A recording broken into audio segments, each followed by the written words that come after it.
अस्सलाम वालेकुम नाज़रीन, आप देख रहे हैं आहट न्यूज़ चैनल और मैं हूं इरफान इम्तियाज़। नाज़रीन कराम, इस्लामाबाद के थाना संजानी के SHO को अपने ही थाने में मुकदमे का सामना करना पड़ा। ना सिर्फ मुकदमा दर्ज हुआ उसके अपने ही थाने में, बल्कि हाजिर सर्विस SHO को उसके ख़िलाफ़ मुकदमा दर्ज करते हुए उसको गिरफ़्तार भी कर लिया है। और ये अपनी तर्ज का एक बड़ा अनोखा वाक़या और बड़ा मुनफ़रद वाक़या रुनुमा हुआ है।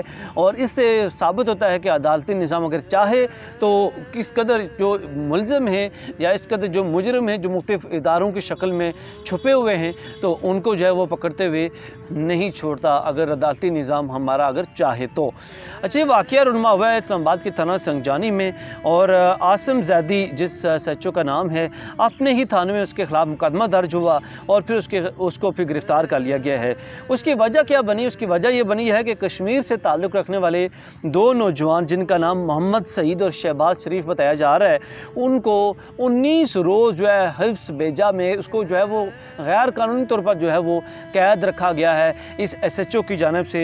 और उसके बाद फिर जब उसको कैद रखा गया, उन नौजवानों के ऊपर जो है वो कोई भी किसी तरह का मुकदमा नहीं था, कोई भी मतलब किसी भी जुर्म में वो मुलविस नहीं थे या उनके ख़िलाफ़ कोई ऐसे सबूत नहीं थे, रिकॉर्ड नहीं था कि वो कोई मुजरिम है।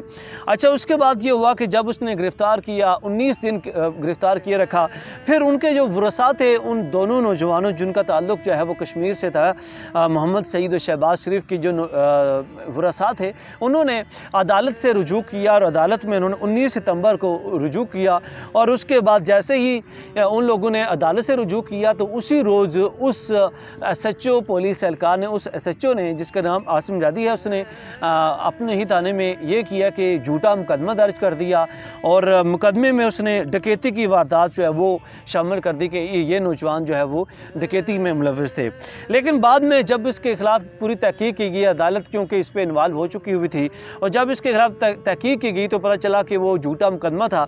और उसके बाद फिर SHO के ख़िलाफ़ मुकदमा नंबर 723 और 29 और मुजरिम 342 के तहत पुलिस अडर सेक्शन 2002 155C के तहत जो है वो DSP तनोर सर्कल ने उसके ख़िलाफ़ कार्रवाई की और अंसार अहमद गोरड़ की मदीयत में और उस SHO के ख़िलाफ़ जो है वो मुकदमा दर्ज कर दिया गया और उसको फिर अपने ही थाने में गिरफ़्तार कर लिया गया।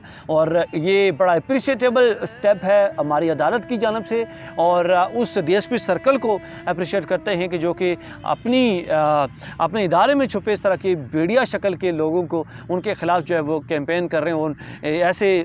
ऐसे मुजरिम जो कि किसी भी जुर्म के बग़ैर जो है उनको गिरफ़्तार किया गया था और बग़ैर किसी जुर्म के उन पर जो जुल्म तशद्दुद किया जा रहा था उनको रिहा करवाया गया, उन पर जो है भरपूर अप्रिशिएट करनी चाहिए। इसके साथ ही अपने मेज़बान इरफान इम्तियाज़ को दीजिए इजाज़त।